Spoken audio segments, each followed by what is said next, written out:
ముళ్ళ కంపలు, మంచి నేల. యేసు ప్రభు చెప్పిన ఈ మాట ఎంత ఖచ్చితమైందో నేను చూస్తున్నాను. 26 సంవత్సరాల కాలంలో ఎంతోమంది వచ్చారు, ఎంతోమంది వెళ్ళిపోతారు. దేవుడిని విడిచిపెట్టమండి, సువార్తను విడిచిపెట్టమని అంటారు, మాట తప్పుతారు. దేవుళ్ళో స్థిరంగా నిలబడిన వారు చాలా తక్కువ మంది. వీరు మొదటి వారు ఎవరంటే త్రోవ పక్కన పడిన వారు. వీళ్ళ హృదయం ఎప్పుడు కూడా పక్క త్రోవల్లోకి పోతూ ఉంటుంది. అంచేత సాతాను వీరి దగ్గర వాక్యం ఎత్తుకుని పోతాడు. రెండో వారు రాతి నేల. కొద్దిగా మొక్క ఎదిగి కింద వేరు లోపలికి వెళ్ళకపోవడం చేత అది పడిపోతుంది, కూలిపోతుంది. రెండో వాళ్ళు. మూడో వాళ్ళు ముళ్ళకంపలు. వీళ్ళకి ఎప్పుడు లోకం గొడవ, డబ్బు గొడవ, చుట్టాలు గొడవ, మనుషులు గొడవ. ఎప్పుడు చూసినా అదే గొడవ వీళ్ళకి. వాక్యం మొక్క ఎదుగుతూ ఉంటుంది కానీ ముళ్ళకంప దాన్ని ఫలించకుండా చేస్తుంది. క్రైస్తవుల్లో 190% వీళ్ళే ఉన్నారు నా అనుభవంలో. ఒక్క 10% వాక్యం విని ఫలించి 100 అంతలు, 60 అంతలు, 30 అంతలుగా అభివృద్ధి చెందేవారు. మర్చిపోకండి, బైబిల్ ఎప్పుడు కూడా ఒక 20 సంవత్సరాల సేవను, 30 సంవత్సరాల సేవను బట్టి పరలోకం తీసుకెళ్ళు. ఒక 10 ఏళ్ళలో 20 ఏళ్ళలో నమ్మకంగా ఉంటే పరలోకం వెళ్ళరు. బైబిల్ స్పష్టంగా చెప్తుంది, మరణము వరకు. దేవుని స్తోత్రం. ఒకసారి ప్రభు దగ్గరకు వచ్చాక నువ్వు చనిపోయే వరకు ప్రభుతోటే ఉండాలి. ప్రభు దగ్గర ఆటలు ఆడుకోకూడదు.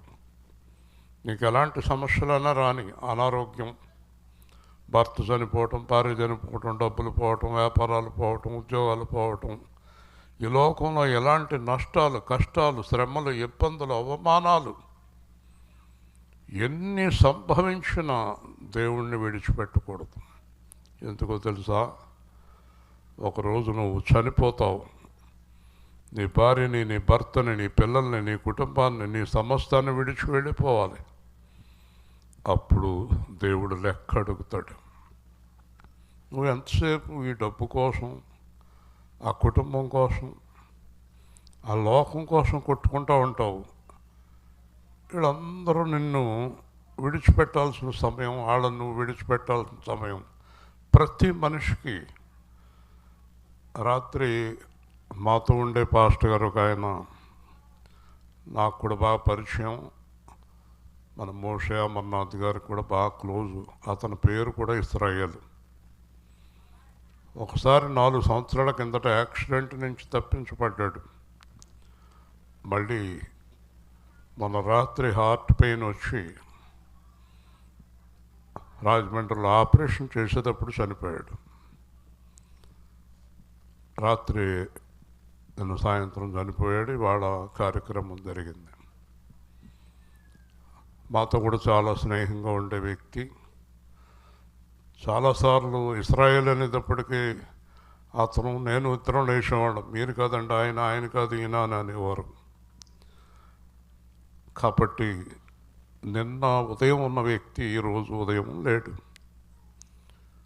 కొంతసేపు కనబడే అంతలో మాయమయ్య మనము ఈ డబ్బుల కోసం, నీచమైన పనుల కోసం, పిల్లల కోసం, మొగుడు కోసం, పెళ్ళం కోసం, చుట్టాల కోసం కొట్టుకు సచ్చి, అబద్ధాలాడి, మోసాలు చేసి, అప్పులు చేసి, అప్పులు ఎగ్గొడితే అప్పులు ఎగ్గొట్టారని అనకూడదు అంటది.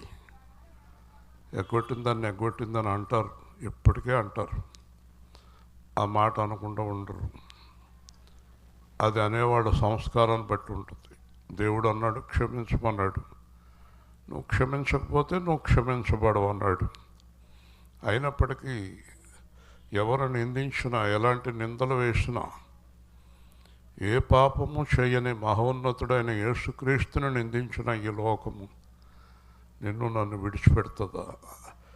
నువ్వు ఎవరో ఏమనకూడదు అనుకుంటే ఇంట్లో కూర్చో. అన్నీ వస్తాయి, నిందలు వస్తాయి, గొడవలు వస్తాయి, సమస్యలు వస్తాయి, పోరాటాలు వస్తాయి, ప్రాణాలు పోతాయి. యేసుక్రీస్తు కొరకు జీవించాలనుకుంటే నిర్ణయం తీసుకో. నీ ఇష్టం వచ్చినప్పుడు సువార్తకు వచ్చి, నీ ఇష్టం వచ్చినప్పుడు ఆగిపోయి పనికి మాలిన పనులు చేసి, తాగుబోతులతో సహవాసం చేసి, విచారాలతో సహవాసం చేసి, తప్పుడు పనులు చేసి, ఊరంతా అప్పులు చేసేసి, మోసాలు చేసి, దేవుడి పిల్లల లక్షణాలు కాదు అవి. బైబిల్ గ్రంథంలో నీతి కొరకు ఆకలి తప్పులు గలవారే దేవుని రాజ్యానికి వెళ్తారు. అప్పులు చేసేవాళ్ళు దేవుడి రాజ్యానికి వెళ్ళరు. వింటున్నారా? చాలా జాగ్రత్తగా ఉండాలి. బైబిల్లో వాగ్దానం ఉంది, అప్పు చెయ్యవు అని. నువ్వెందుకు చేస్తున్నావు? అప్పు చెయ్యవు అన్న వాగ్దానం తప్ప అయితే, వాగ్దానం తప్ప, నీది తప్పు. వింటున్నావా? వాగ్దానం ఎప్పుడు తప్పదు. తలగా చేయదును, తోకగా చేయను. ఈ అప్పులు చేసిన వాళ్ళు అందరూ ఎవరు? వీళ్ళకున్న జీవితాన్ని సడన్గా గొప్పగా మార్చుకోవాలనుకుని చేశారు. కష్టార్జితంతో జీవించేవారికి అప్పు చేసే పనే ఉంటుంది. పైన పోవాలన్న వాళ్ళే అప్పులు చేశారు. కాబట్టి దేవుణ్ణి నిందించే అధికారం నీకు ఎవరిచ్చారు? నువ్వు ఎవరివి ఈరోజు పరీక్షించుకో. త్రోవ పక్కన పడిన వ్యక్తివా, ముళ్ళకంపల్లో ఉన్న వ్యక్తివా, రాతి నేల మీద ఉన్న వ్యక్తివా, మంచి నేలలో ఫలించే వ్యక్తివా? హల్లెలూయా. పరీక్షించుకో. పెళ్ళిళ్ళు అయ్యే వరకు దేవుడు అంటారు, పెళ్ళయ్యాక మళ్ళీ సువార్త ఉండదు, దేవుడు ఉండడు. వ్యాపారాలు బాగుండే వరకు దేవుడు అంటారు, బాగున్నాక మళ్ళీ దేవుడి దగ్గరికి రారు. మా కష్టాలన్నీ తీరిపోతే ఇంకా దేవుడితోటే ఉండవు అంటారు, మళ్ళీ పని ఎక్కువైపోయింది అంటారు. రాత్రి ఒక ఆయన సాక్షి చెప్తున్నాడు, ఒక అమ్మాయి నాకు ఉద్యోగం వస్తే దేవుడిని వదలను అని చెప్పి ఉద్యోగం వచ్చిన తర్వాత ఆ అమ్మాయి ఆదివారాల ఆరాధన మానేసింది. పాస్టర్ గారు అడిగారు, అమ్మ ఉద్యోగం వచ్చిన తర్వాత నువ్వు ఆదివారం ఆరాధనకు రావట్లేదు. నాకు చాలా బిజీగా ఉంటుందండి, పని ఎక్కువగా ఉందండి, కాబట్టి నేను ఆదివారం నాడు ఇంటికాడ పని చేసుకోవాల్సి వస్తుందండి. అమ్మా నువ్వు కొంచెం ప్రమాదంలో పడతావమ్మా, దేవుడి దగ్గర వాగ్దానం చేసావు, దేవుడు నీకు ఉద్యోగం ఇచ్చాడు, దేవుడికి తెలుసులంటే నా గురించి అంది. బస్సులో వెళుతూ బస్సు లారీ అడ్డొచ్చి చాలా సంవత్సరాలైంది, కాలువలో పడిపోయి ఆ అమ్మాయి ఊపిరాడక బస్సులో చచ్చిపోయింది. సంవత్సరం కూడా ఉద్యోగం చేయలేదు. వింటున్నారా? జీవితాన్ని కోల్పోయింది. దేవుడి దగ్గర వాగ్దానాలు, దేవుడితో శుష్క ప్రియాలు, లేనిపోని మాటలు, దేవుడి దగ్గర మీకోసమే బతుకుతావు అనే పాటలు, జీవించుచున్నది నేను కాదు నువ్వే నాలు అనే పాటలు. ఎందుకంటే ఈ పాటలు, ఒకసారి ఒక ఆవిడకి చెప్పాను, నువ్వు పాడుతున్న పాటలు నువ్వు జీవిస్తున్నావమ్మా అన్నాను. ఆవిడంది, నేను సరే పాటలు పాడేవాళ్ళు అందరూ అలాగే ఉన్నారా అంది. నాకు వాళ్ళ గురించి తెలియదు, పాట పాడుతున్నది నువ్వు నా ఎదురుగుండా, నిన్నే అడుగుతున్నాను అన్నాను. జీవించట్లేదు అంది. జీవించినప్పుడు ఎందుకు పాడుతున్నావు అని అడిగాను. సమాధానం లేదు. మిమ్మల్ని అందరిని అడుగుతున్నా, బైబిల్ అట్టుకొచ్చిన మీరు యేసు ప్రభువుకి ఇష్టమైన వారుగా ఉన్నారా లేరా? పరీక్షించుకోండి. ప్రతివాడును తనను తాను పరీక్షించుకొనవలెను. అయితే ఇంకా పాడను అంటావా?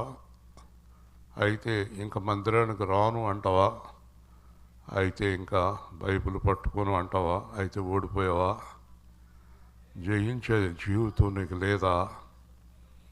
దేవుడు ఓడిపోయే వాళ్ళని కోరుకుంటున్నాడా? ఎవరిని కోరుకుంటున్నాడు చెప్పండి? జయించేవారిని. అంటే ఈ లోకాన్ని, పాపాన్ని, మనుషుల్ని, డబ్బుని వదిలిపెట్టలేవా? అయితే యేసు ప్రభు నీకు దేవుడు కాదు. యేసు ప్రభు ఎప్పటికీ నీకు దేవుడు కాదు. నా కొరకు, సువార్త కొరకు సమస్తము విడిచిపెట్టువాడే నా బిడ్డ అని యేసు ప్రభు చెప్పాడు. పరలోకంలో ఇక్కడ కాదు, ప్రభు అంగీకరించాలి మనం ఆయన పిల్లలమని. మనం చెప్పుకుంటాం, తప్పట్లు కొట్టుకోవడం కాదు. అవును, వారు నా పిల్లలు, వారిని విడిచి వెళ్ళిపో అని సాతానుతో దేవుడు చెప్పాలి. దేవుని స్తోత్రం. దేవుడి కొరకు జీవించడం ప్రారంభించండి. మరణం వరకు అదే జీవితంలో ఉండండి. వారే సువార్తకు రండి, వారే మందిరానికి రండి, వారే పాటలు పాడండి, వారే వాక్యాలు చెప్పండి. దేవుని స్తోత్రం. హల్లెలూయా, హల్లెలూయా. నీకే నీకే అంకితము, నీకే నీకే అంకితము, నా జీవితము, నా సమస్తము, నా జీవితము, నా సమస్తము, నీకే నీకే అంకితము, నీకే నీకే అంకితము, నా ప్రభువా, నా దేవా, నా ప్రభువా, నా దేవా, అంగీకరించుము నా ప్రార్థన, అంగీకరించుము నా ప్రార్థన, చేర్చుకో నీ రాజ్యములో నన్ను చేర్చుకో నీ రాజ్యములో, ఆరాధన ఆరాధన ఆరాధన ఆరాధన, ఆత్మతో సత్యముతో, ఆత్మతో సత్యముతో, ఆరాధన ఆరాధన ఆరాధన ఆరాధన, నేను విన్నాను అబ్రహాము గూర్చి, నేను విన్నాను అబ్రహాము గూర్చి, నేను విన్నాను మోషే గూర్చి, నేను విన్నాను మోషేను గూర్చి, నేనెరుగుదును పౌలు జీవితం, నేను ఎరుగుదును పౌలు జీవితం, వారి దారిలో నడవాలి, నేను వారి దారిలో నడవాలి, ఆరాధన ఆరాధన ఆరాధన ఆరాధన, ఆత్మతో సత్యముతో, ఆత్మతో సత్యముతో, నేను పరిశుద్ధుడను పరిశుద్ధుడను పరిశుద్ధుడను పరిశుద్ధుడను, మీరు పరిశుద్ధులై ఉండాలి, మీరు పరిశుద్ధులై ఉండాలి, పరిశుద్ధత లేకుండగా, పరిశుద్ధత లేకుండగా, మీరు రాలేరు నా రాజ్యము, మీరు రాలేరు నా రాజ్యము, పరిశుద్ధుడా పరిశుద్ధుడా పరిశుద్ధుడా పరిశుద్ధుడా, ఆరాధన ఆరాధన ఆరాధన ఆరాధన, ఆత్మతో సత్యముతో, ఆత్మతో సత్యముతో, సత్యముతో ఒక్క మాట చాలు, ఒక్క మాట చాలు, ఒక్క మాట చాలు, ఒక్క మాట చాలు. నేను స్వస్థ పడతాను, నేను స్వస్థ పడతాను. నీ మాటలో జీవమున్నది, నీ మాటలో జీవమున్నది, నీ మాటలో స్వస్థతున్నది, నీ మాటలో స్వస్థతున్నది. ఒక్క మాట నాతో మాట్లాడు యేసు, ఒక్క మాట నాతో మాట్లాడు యేసు. ఆరాధన ఆరాధన ఆరాధన ఆరాధన ఆత్మతో సత్యముతో, ఆత్మతో సత్యముతో. కూర్చుందాం.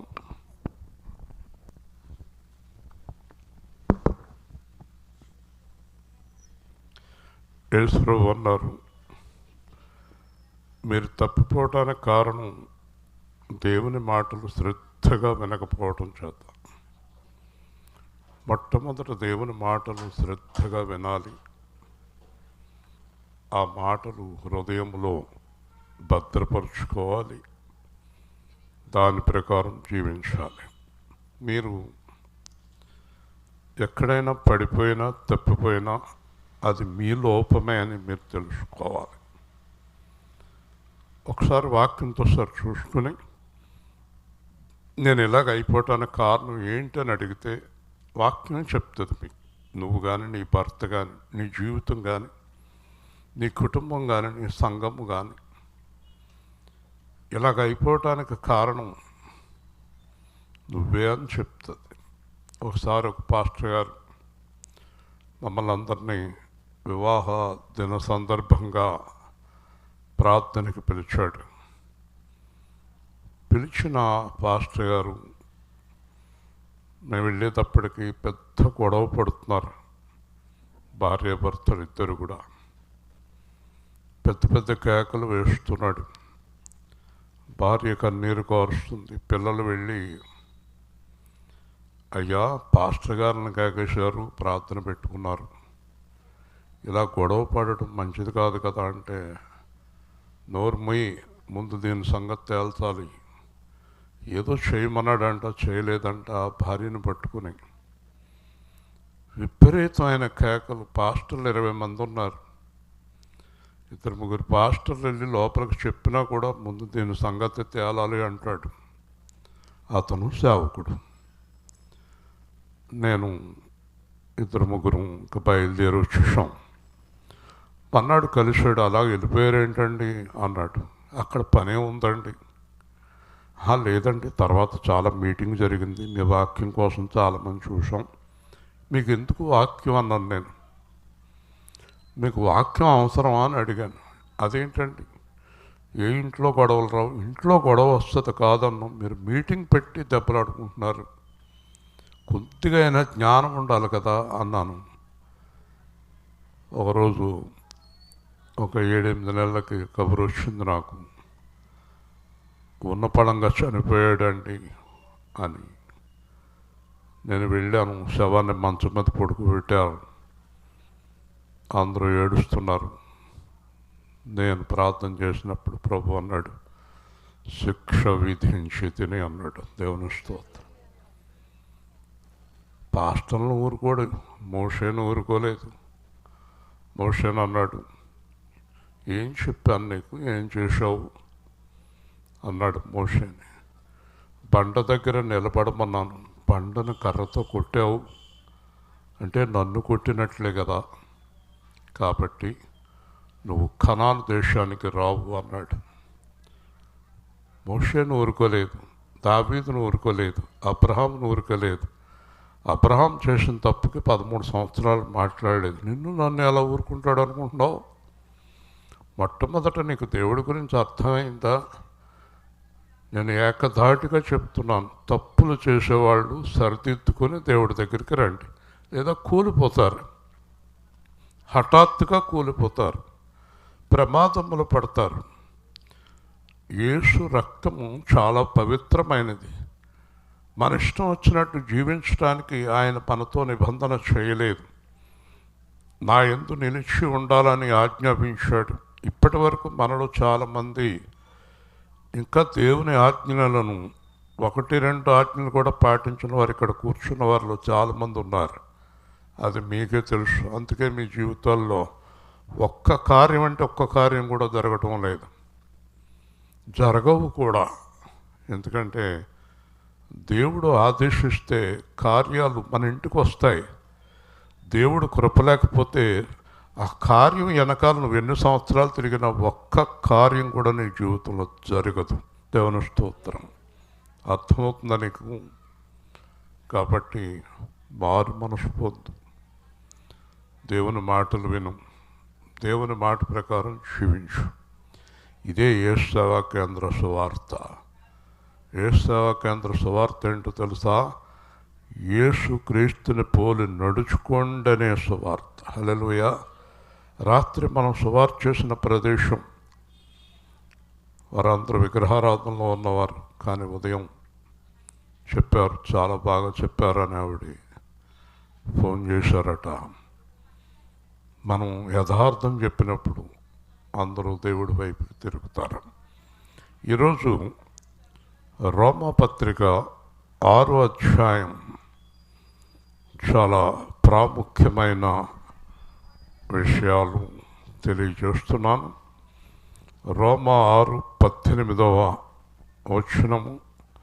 రోమా 6వ పత్రిక 18వ వచనము. పాపము నుండి విమోచింపబడి నీతికి దాసులైతిరి, ఇందుకు దేవునికి స్తోత్రము. మీ శరీర బలహీనతను బట్టి మనుష్యరీతిగా మాట్లాడుచున్నాను. ఏమనగా అక్రమము చేయుటకై అపవిత్రతకును అక్రమమునకును మీ అవయములను దాసులుగా ఎలాగ అప్పగింతిరో అలాగే పరిశుద్ధత కలుగుటకై ఇప్పుడు మీ అవయములను నీతికి దాసులుగా అప్పగించుడి. మీరు పాపమునకు దాసులై ఉన్నప్పుడు నీతి విషయమై నిర్బంధము లేనివారై ఉంటిరి. అప్పటి క్రియల వలన మీకేమి ఫలము కలిగెను? వాటిని గురించి మీరు ఇప్పుడు సిగ్గుపరుచున్నారు కారా? వాటి అంతము మరణమే. అయినను ఇప్పుడు పాపము నుండి విమోచింపబడి దేవునికి దాసులైనందున పరిశుద్ధత కలుగుటయే మీకు ఫలము, దాని అంతము నిత్య జీవము. ఏలయనగా పాపము వలన వచ్చు జీతము మరణము, అయితే దేవుని కృపావరము మన ప్రభువైన క్రీస్తేసినందు నిత్య జీవము. ఒక విషయం ఎప్పుడు గుర్తుపెట్టుకోండి, మీరు చేసిన తప్పు మిమ్మల్ని ఎప్పుడు వదిలిపెట్టదు. అది ఎన్ని సంవత్సరాలైనా వదిలిపెట్టదు. మీరు ఒక 40 సంవత్సరాల కిందట ఎవరికో 10,000 ఇవ్వాలి. 40 సంవత్సరాలు మీరు వాళ్ళు కలుసుకోలేదండి. 40 సంవత్సరాల తర్వాత ఇద్దరు ముసలోళ్ళు అయిపోయారు, కానీ కలుసుకున్నారు. అప్పుడు అతని గురించి నువ్వు కంగారు పడతావు, ఆ 10,000 అడుగుతాడేమో అని. చూసారా, మనకు కూడా వస్తుంది మన పాపము. అలాగే 40 ఏళ్ల కిందట ఎవరో చావు బతుకుల్లో ఉంటే నువ్వు బతికించావు. 40 ఏళ్ల తర్వాత మీరు కలుసుకున్నారు.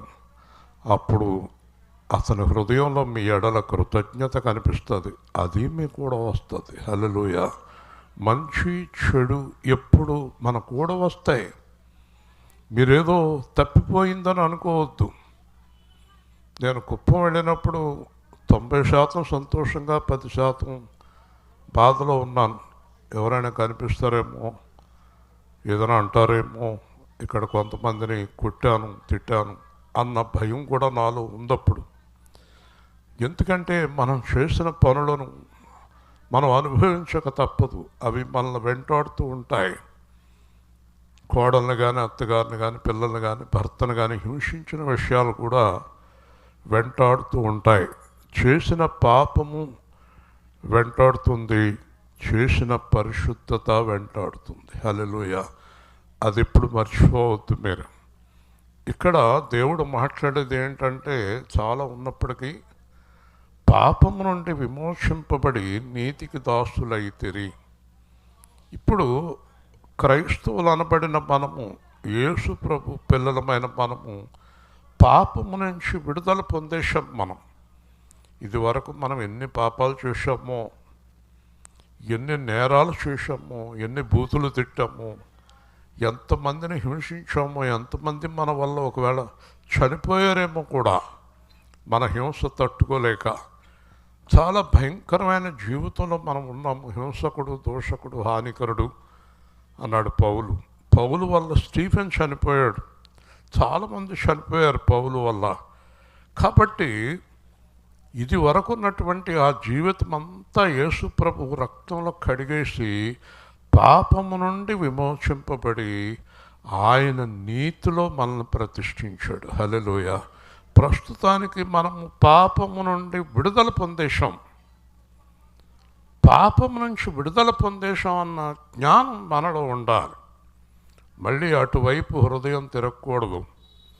తర్వాత ఏమంటాడంటే, పాపం నుంచి విమోచింపబడ్డారు, కానీ మీ శరీరము ఇంకా బలహీనంగా ఉంది.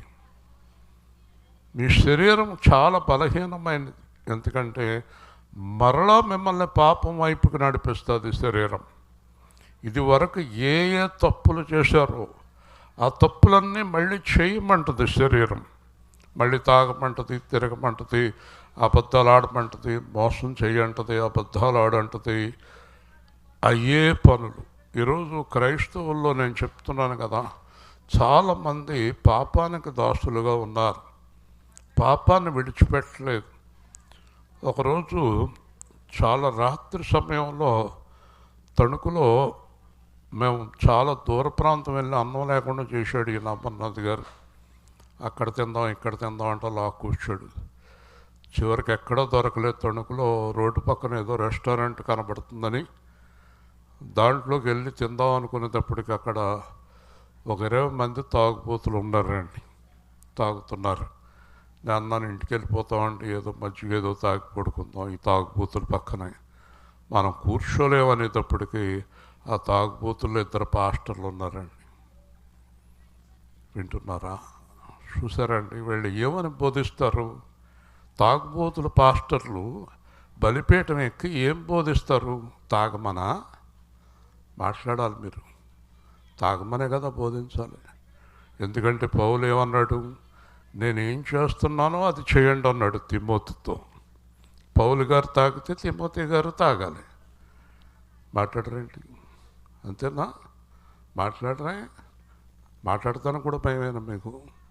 కాబట్టి తప్పు చేసేవాడు సేవకుడికి ఎలా ఉంటాడు? నేను ఆ రాత్రి అక్కడ దేవుడు ఎందుకు ఆపాడంటే వాళ్ళని చూపించడానికి ఆపాడు. కాబట్టి పాపం చేసేవాడు ఏదో ఒక రోజున ఏదో ఒక టైంలో దొరికేస్తాడు. హల్లెలూయా. తప్పించుకోలేరు, దేవుడే పట్టించేస్తాడు కదా. ఒకసారి వర్షం వస్తుంది,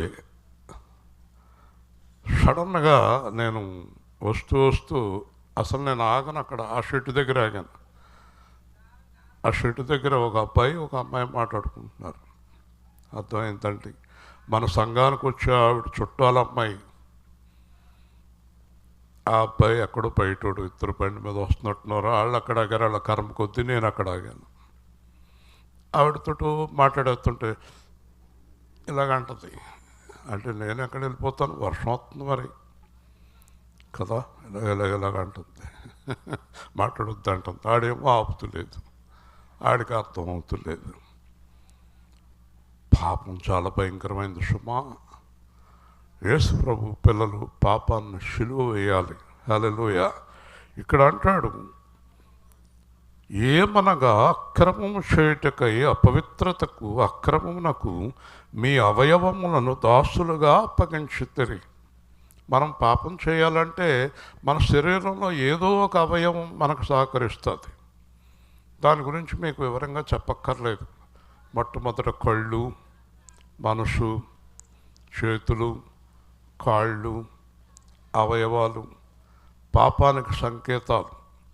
యేసు ప్రభుని ఏమన్నాడు?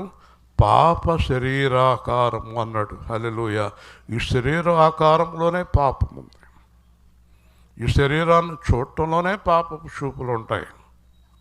చూసారండి, ఇక్కడ చూస్తే మీ అవయవములను పాపానికి దాసులు చేసేసారు. చెయ్యి కానీ, కాలు కానీ, నోరు కానీ, ముక్కు కానీ, నుదురు కానీ, కనుబొమ్మలు కానీ, సైకిల్ కనుబొమ్మలతో సైకిల్ చేస్తారు, కళ్ళు కొడతారు, చేతులు ఊపుతారు, ఏలిలా పెడతారు, కాలుతో గోకుతారు. శరీరంలో ప్రతి అవయవాన్ని పాపం కొరకే ఉపయోగించారు మీరు. ఎందుకంటే మీ మనస్సు పాపంలో ఉంది, మీ హృదయం పాపంలో ఉంది. దానికి తగ్గట్టుగా మీ శరీరం అంతా పాపపు కార్యాలే చేస్తుంది. కాబట్టి ఈ శరీరంతోటే పాపం జరుగుతూ ఉంది.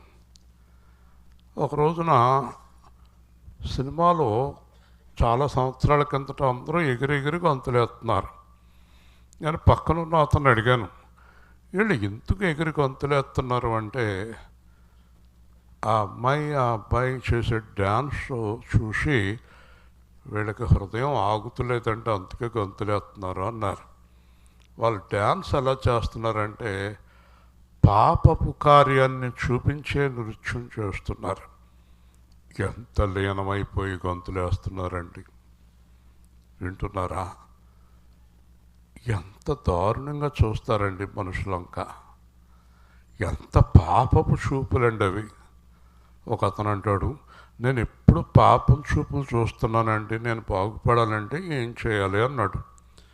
నేను అన్నాను, మరి చేయగలదువా అన్నాను. చేస్తానండి అన్నాడు. మరి బైబిల్ చెప్పింది కన్ను తీసేయమన్నాడు. అయ్య బాబోయ్, కళ్ళు తీసేయాలా? తీసేయమన్నాడు. చెయ్యి నరికేయమన్నాడు, కాలు నరికేయమన్నాడు, కళ్ళు తీసేయమన్నాడు. కళ్ళు ఎలా తీస్తామయ్యా? తీయాలి, లేకపోతే నేను తీసేస్తాను కళ్ళు.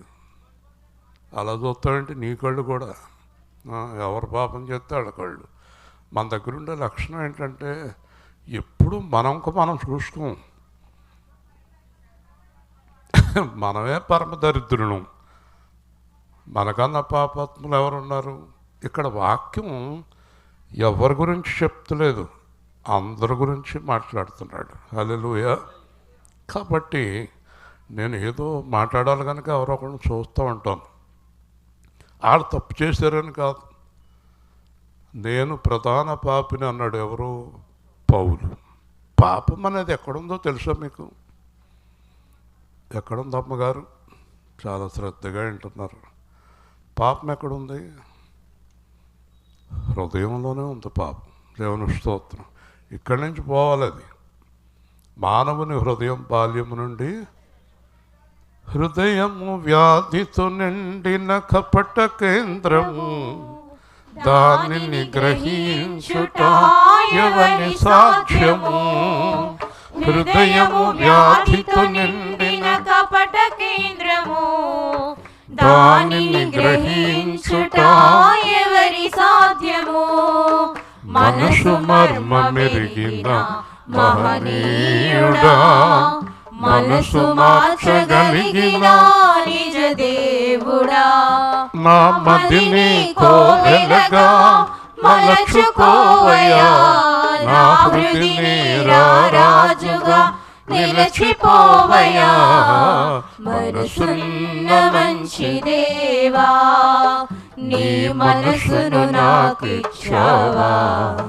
మనసు మలినమైన నాకై మనిషిగా దిగి వచ్చావా. చంచల మనసాడించు బ్రతుకు ఆటను, వంచన చేసి నడుపును తప్పు బాటను. అంతరంగమును పరిశీలించు యేసయ్యా, స్థిర మనసుతో నీ దారిలో సాగనివయ్యా. నా మదిని కోవెలగా మలచుకోవయ్యా, నా హృదిని రారాజుగా. గౌతమ బుద్ధుడు అన్నాడు, చెడు చూడకుండా కళ్ళు మూసుకోండి, చెడు వినకుండా చెవులు మూసుకోండి, చెడు మాట్లాడకుండా నోరు మూసుకోండి అన్నాడు. అన్నీ మూసుకున్నాను కానీ లోపల టిక్ టిక్ టిక్ అంటుందండి అన్నాడు. దానికి యేసుప్రభు ఒక్కడే చెప్పాడు, మనసు మార్చుకుంటే ఏమీ మూసుకోక్కర్లేదు అన్నాడు. హల్లెలూయా. మనస్సు మార్చుకోమన్నాడు. అందుకే దేవుడు అయ్యాడు ఆయన. దేవుడే సరిగ్గా చెప్పగలడు. ఏ వస్తువు తయారు చేశారో వాళ్ళే కరెక్ట్గా రిపేర్ చేయగలుగుతారు. మనల్ని తయారు చేసినాడు యేసు ప్రభు గనక మనల్ని ఆయనే చక్కగా మార్చగలడు. కాబట్టి ఒక కీర్తనకారుడు వ్యర్థమైన వాటిని చూడకుండా నా కన్నులు త్రిప్పివేయము.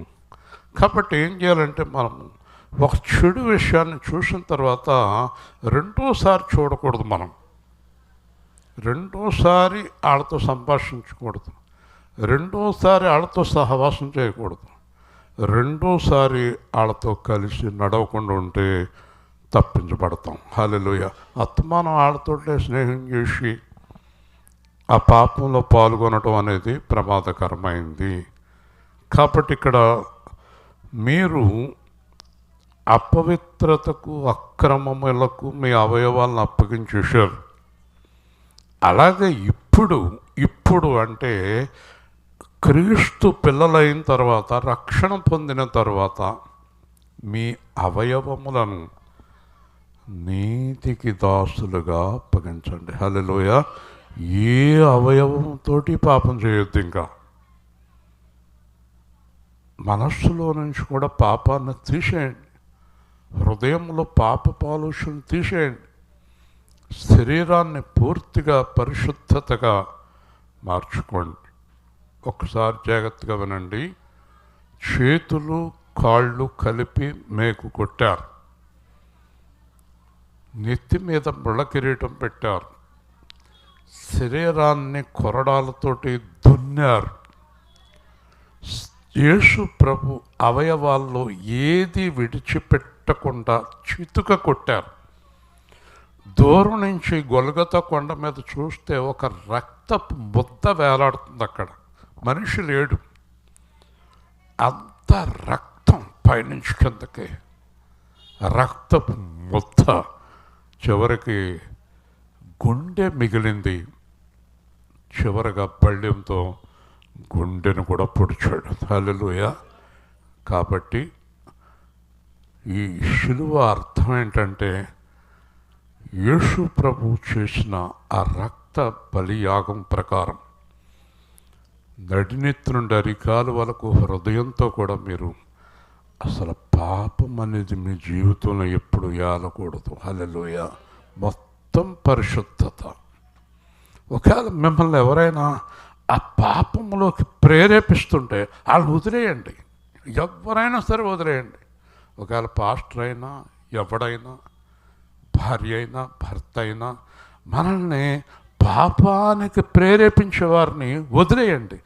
లేదంటే నరకంలోకి వెళ్ళిపోతారు. హల్లెలూయా. పర్వాలేదని అనుకోకండి, పర్వాలేదులే ఇవాళకి అనుకోకండి. ఒకవేళ ఆయనలాగా ఇవాళ చనిపోతే ఎలాగా? ఉదయం వరకు నువ్వు ఉంటావని గ్యారంటీ ఏమీ లేదు. ఏ టైంలో ఈ ప్రాణం వెళ్ళిపోతుందో ఎవరికి తెలియదు. అందుకే ఈరోజు నీ అవయవాల్ని పరిశుద్ధతకు అప్పగించు. ఒక ఆవిడ నాకు బూతులు మాట్లాడే ఆవిడది రికార్డ్ చేసి వినిపించింది. ఆవిడ అన్నాను. ఆవిడే బాబోయ్ వాక్యం చదువుతుంది, చక్కగా మాట్లాడుతుంది, ఎన్ని బూతులా! చూడండి, వినండి అన్నారు. చాలాసేపు నాకు అసలు తేరుకోలేదు నేను. తర్వాత ఎప్పుడు చూసినా నాకు ఆ అమ్మాయిని చూసేటప్పుడు ఒక బూతులు గుర్తుకొస్తాయి. ప్రభు ఆ బూతులు గుర్తుకొస్తున్నాయి, బూతులు గుర్తుకొస్తున్నాయి అంటారు. చూసారా ఆ చేసిన పాపం ఎంత వెంటాడుతుందో, ఎలా తిట్టింది ఆవిడ. ఆవిడ హృదయం దేవుడి వైపుకి తిరగలేదు, పెదవులు మాత్రం దేవుణ్ణి కనపరుస్తున్నాయి. యేసు ప్రభు అన్నాడు మార్కు 6లో, మీ హృదయం నా వైపుకి తిరగలేదు, పెదవులతో కనపరుస్తున్నారు. మీరు ఎవరైనా బూతులు తిట్టేవారు ఉన్నారా? ఉంటే మాత్రం చేతులు ఎత్తుతారా? టైం వచ్చినప్పుడు చూపిస్తామని ఇలాగ చూస్తున్నారు కదా. మీరు మరి క్రైస్తవులు కాదు కదా బూతులు తిట్టేవారు, దేవుడి పిల్లలు కాదు కదా. వింటున్నారా? మనము అన్యజనులకు వెలుగు. ఆ చుట్టూ ఉన్నవారు మన ప్రవర్తన చూసి యేసు ప్రభు దగ్గరికి రావాలి. దేవుని స్తోత్రం. హల్లెలూయా. బూతులు తిట్టేవాళ్ళందరూ దేవుని స్తోత్రం చెప్పండి.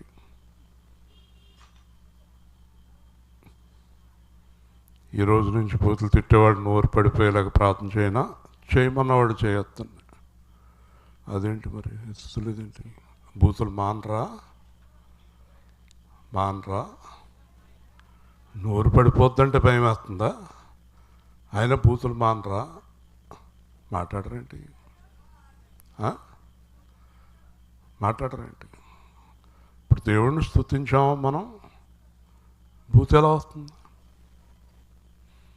రోజు నా కారు ఎవరో ఆటోడు అటు వచ్చాడు, కారు ఆపేసి దిగి గట్టిగా తిడదామంటే అసలు గుర్తొత్తలేదు. ఏమయ్యా బుద్ధి లేదేంటయ్యా అన్న, అంతవరకే అనగలిగాను. సారీ సార్ అన్నాడు, వెళ్ళిపోయాం. అసలు తిడదామంటే వీళ్ళు తిట్టేవాడిని నేను అసలు ఒక్కటి కూడా గుర్తుకొస్తలేదు నాకు. మన హృదయం నిండా దేవుని మాటలు నిండిపోయి ఉండాలి. హల్లెలూయా. జిగటగల ఊపి నుండి లేవనెత్తెను, సమతలమగు భూమిపై నన్ను నిలిపెను. జిగటగల ఊపి నుండి లేవనెత్తెను, సమతలమగు భూమిపై నన్ను నిలిపెను. నా పాదములకు దీపమాయెను, సత్యమైన మార్గములో నడుపుచుండెను. నన్ను సత్యవాక్యమే నన్ను బ్రతికించెను, బాధలలో నెమ్మదిచ్చెను. వాడిగల రెండంచుల ఖడ్గము వలెను నాలోని సర్వమును విభజించి శోధించి పాపమాలిన్యములను తొలగించి వేయుచు అనుక్షణం కొత్త శక్తినిచ్చుచున్నది. నీ వాక్యమే నన్ను బ్రతికించెను, బాధలలో నెమ్మదిచ్చెను. పాల వంటిది జుంటి తేనె వంటిది నా జీవకు మహామధురమైనది. మేలిమి బంగారు కన్న మిన్నైనది, రత్నరాసుల కన్నా కోరదగినది. రాత్రి చాలా మంది అన్యులు వాక్యం వింటున్నారు, వాళ్ళకు ఒక భయం పట్టుకుని ఉంటుంది అనుకున్నాను. ఇక్కడికి ఇంకా రాకూడదు, 4-5 సార్లు వస్తే మనం బైబిల్ పట్టేసుకుంటాం అన్నట్టున్నాయి ముఖాలు. హల్లెలూయా. సత్యసాయి బాబా మందిరానికి వెళ్ళి వాక్యం చెప్పేవాడిని నేను. భాస్కర్రావు గారని ఆంధ్ర షుగర్స్లో ఆయన అన్నారంట, వచ్చే సంవత్సరం నుంచి మూర్తి గారిని కేకయొద్దు. మా శ్రీని అడిగాడంటే ఏ అని, మన వాళ్ళందరూ బైబిల్ ఎట్టుకెళ్ళిపోతారు, ఆయన కేకయొద్దు అన్నాడు. కాబట్టి మన ప్రవర్తన, మన మాట తీరు, మన వస్త్రధారణ ప్రతిదీ కూడా అవతల వారిని యేసుక్రీస్తు వైపుకి తిప్పాలి. హల్లెలూయా. వింటున్నారా? యేసుక్రీస్తు వైపుకి తిప్పాలి మన ప్రవర్తన. మీలో నేను ఇంకొకరిని యేసు ప్రభు వైపుకి నడిపించానన్నవారు చేయి చూపించండి. ఒక్కరిని, ఒక్కరిని.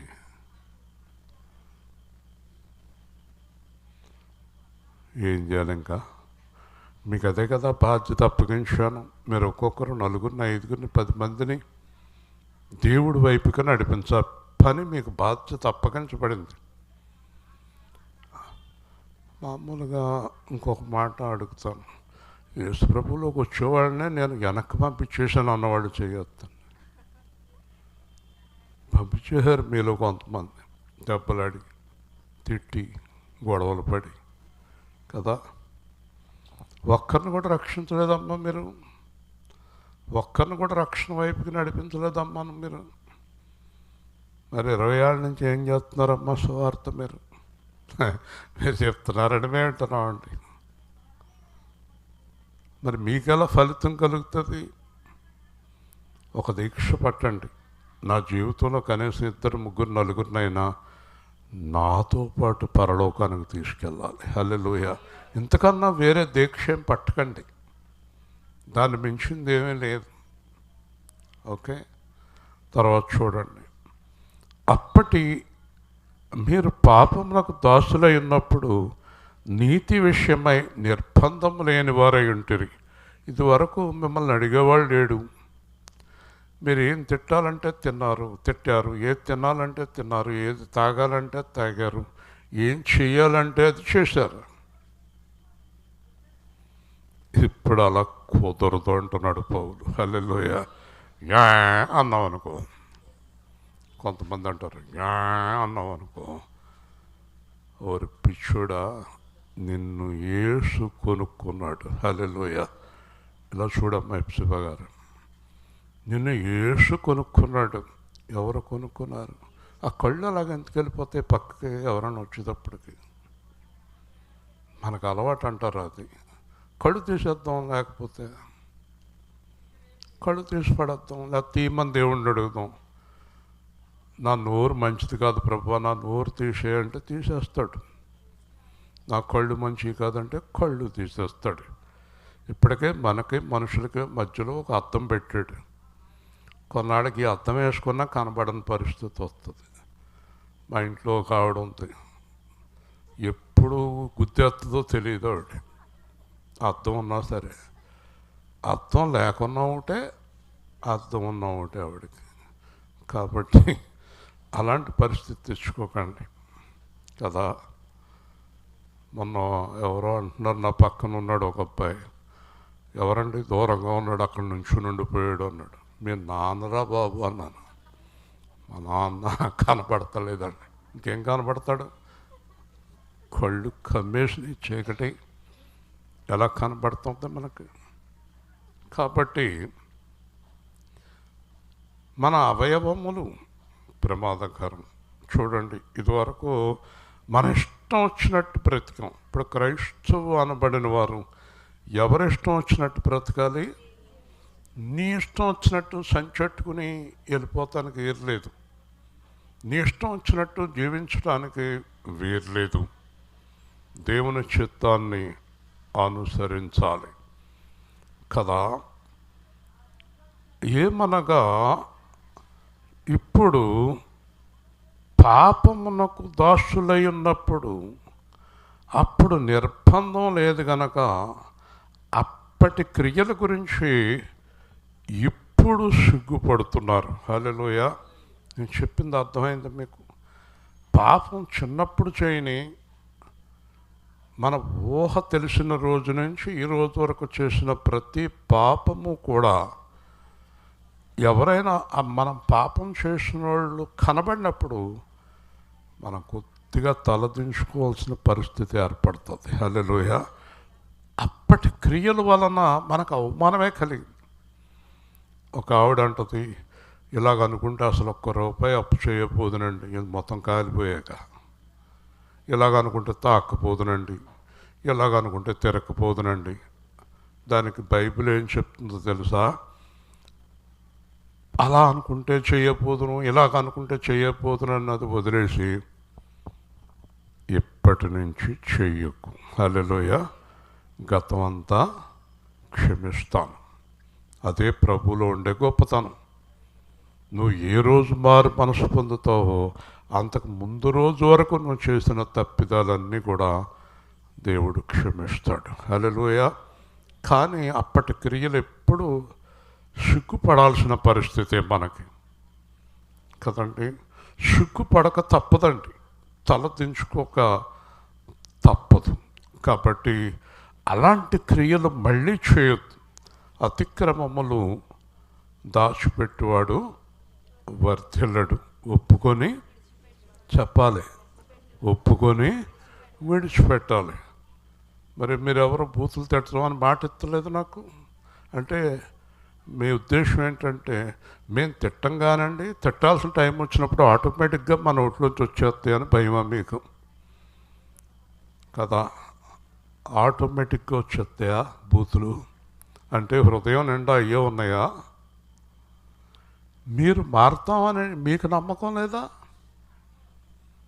అదే మారు మనసు అంటే. నేను మారుతానని నాకు నమ్మకం ఉండటమే మారు మనసు. హల్లెలూయా. నేను ఏ తప్పు చేయనని నిర్ణయించుకోవటమే మారు మనసు. నేను ఎవరిని మోసం చేయనని నిర్ణయించుకోవటమే మారు మనసు. నా కళ్ళు అటు ఇటు తిరగవని నిర్ణయించుకోవటమే మారు మనసు. కళ్ళు ఎందుకు ఆ పక్క ఈ పక్క తిరుగుతాయి? కళ్ళ జబ్బా, గుండె జబ్బా, ఏ జబ్బు? ఆయన పొందిన గాయముల వలన మనకు స్వస్థత కలుగుచున్నది. అన్ని గాయాలు మానుపుతాడు ఆయన, ఆయన గాయాల వలన. హల్లెలూయా, చెప్పాలి గట్టిగా. నీ పాపం సమాధి చేసెను, నీ పాపము సమాధి చేసెను, తన విశ్రాంతిని నీకు ఇచ్చెను, తన విశ్రాంతిని నీకు ఇచ్చెను. గతమును మరచి పరమును తలచి యేసులో సాగవి మనసా, ప్రభు యేసులో సాగవి మనసా. మలినములన్నీ కడిగి వేసి నూతన వస్త్రము ధరింపచేసి నీ పాపమును సమాధి చేసెను, నీ తన విశ్రాంతిని నీకు ఇచ్చెను. గతమును మరచి పరమును తలచి యేసులో సాగవే మనసా, ప్రభు యేసులో సాగవే మనసా. సంపూర్ణము యేసులో మహిమా జీవము, ఆత్మనియమమున సాగిపోతూ తండ్రి చిత్తమును నిలువుమా. గతమును మరచి పరమును తరచి యేసులో సాగవే మనసా, ప్రభు యేసులో సాగవే మనసా. లాయర్ గారు అన్నాడు, మూర్తి గారు అంటున్నాడు ఇంకొక అతను. ఆ మూర్తి గారు ఈ మూర్తి గారు కాదు అన్నాడు ఇతను. ఏ అన్నాడు, ఈయన పాస్టర్ గారు అన్నాడు. ఆయన వచ్చి, మీరు పాస్టర్ గారా? మీరా పాస్టర్ గారా? అప్పుడు మళ్ళీ ఈయన అంటున్నాడు, నువ్వు ఇంకో 2-3 మాటలు మాట్లాడుంటే ఇది వాడుక మూర్తి అయితే ఏం చేద్దాం, కొడతాడు. ఇప్పుడు నమస్కారం పెట్టి వెళ్తాడు. దేవుని స్తోత్రం. చాలా ఆశ్చర్యం అయిపోతుంది అన్నాడు. కాబట్టి మనందరము కూడా మనము మరుగుపరచబడి మనలో యేసు కనిపించాలి. హల్లెలూయా. మనలో ఎవరు కనిపించాలి? ఉదాహరణకి నీ పిల్లలకి మీలో యేసు కనిపిస్తే దండం పెడతారు నీకు. నీ భార్యకి యేసు కనిపిస్తే గౌరవిస్తుంది. నీ భార్యలో యేసు కనిపిస్తే భర్త గౌరవిస్తాడు. ఒక విషయం తెలుసా, యేసు కనిపించే వారిని ఎవరైనా దూషిస్తే యేసు ఊరుకుంటాడా? హల్లెలూయా. కాబట్టి మనలో ఎవరు కనిపించాలి? చెప్పాలి. యేసు కనిపించాలంటే ఏం మారాలి? హృదయం మారాలి. హల్లెలూయా. చాలా చక్కగా మాట్లాడాలి, చక్కగా మార్పు చెందాలి. అదే రోమారు చెప్తుంది. వాటి అంతము మరణం. మర్చిపోకండి, ఇది వరకు మన జీవితము ముగింపు మరణం, అంటే పాతాళం, తీర్పు. మరి పాపము నుండి విమోచింపబడి దేవునికి దాసులైనందున పరిశుద్ధత కలుగుట వలన దాని అంతము నిత్య జీవము. ముగించే ముందు చెప్తున్నాను, మీరు వెళ్ళిపోయాక మీ ఇష్టం, నేను వెళ్ళిపోయాక నా ఇష్టం. ఎవరేం చేస్తారో ఎవరికి తెలియదు. ఒక ఆజ్ఞ ఇచ్చి పంపిస్తున్నాను. మళ్ళీ వెళ్ళి మీరు అబద్ధాలు ఆడినా, మోసం చేసినా, పూతులు చేసినా, పాపం చేసినా, ఒకవేళ మీరు చనిపోతే నేరుగా నరకానికి వెళ్ళిపోతారు. ఒకవేళ ఈ వాక్యం విని మీరు యథార్థంగా జీవిస్తే నిత్య జీవానికి వెళ్తారు. అది మీ మీదే ఆధారపడి ఉంది. హల్లెలూయా. ఎవరేం చేస్తారంటే 5 నిమిషాల్లో ఎవరింటికాళ్ళు వెళ్ళిపోతాం. తర్వాత నేను మీ ఇంటికి రాను, మీరు నా ఇంటికి రారు. ఆయన మాత్రం కూడా ఉంటాడు. హల్లెలూయా చెప్పండి నాతో కలిసి. పాపము వలన వచ్చు జీతము మరణము, పరిశుద్ధత వలన వచ్చు జీవితము నిత్య జీవము. హల్లెలూయా. చేత మీరు మరణాన్ని ఎంచుకుంటారు, జీవాన్ని ఎంచుకుంటారో మీ మీద ఆధారపడి ఉంది. చెప్పటం వరకు మా డ్యూటీ అంతే. ఏలయనగా పాపము వలన జీతము మరణము, దేవుని కృపావరము క్రీస్తునందు నిత్య జీవం. ఇది మన మీద ప్రేమతో దేవుడిచ్చాడు. దీన్ని బతికుండగానే ఉపయోగించుకోండి. బతికుండగానే. మొన్న ఒక ఆయన నాకు మామిడి పళ్ళు ఇస్తాడు ఎప్పుడు ప్రేమతో, అందరి మీద ధర తగ్గించిస్తాడు. సంచుల్లో వేసి కట్టి ఇచ్చి అన్నాడు, ఈ పళ్ళు 2 రోజులు లోపల తినేయాలండి, పాడవుతాయి. మీరు ఇంటికి వెళ్ళి సంచులోంచి తీసి చక్కగా పళ్ళెంలో పేర్చండి, గాలి తగిలేటట్టు చేయండి, లేకపోతే పాడవుతాయి అన్నాడు. తినడానికి పనికిరావు అన్నాడు. మనము అంతే. ఈ వాక్య ప్రకారం జీవింతే నిత్య జీవానికి వెళ్తారు. మీ ఇష్టం వచ్చినట్టు బతికితే కుళ్ళిపోయి నరకానికి వెళ్తారు. నిర్ణయం మీకే దేవుడు విడిచిపెడుతున్నాడు. ప్రేమ గల తండ్రి, జీవాధిపతి అయిన ప్రభువా, ఈ రాత్రికాలం మందు మీరు మాకు ఇచ్చిన వాక్య భాగమును బట్టి స్తోత్రాలు. మరణానికి వెళతారో జీవానికి వెళతారో మీ ఇష్టం అన్నావు. మరి మా పిల్లలు మేము అందరం నిత్య జీవానికి రావాలని, నీతో కలిసి జీవించే కృప దయచేయమని యేసు నామములో అడుగుతున్నాం తండ్రి. ఆమేన్. మంచిది.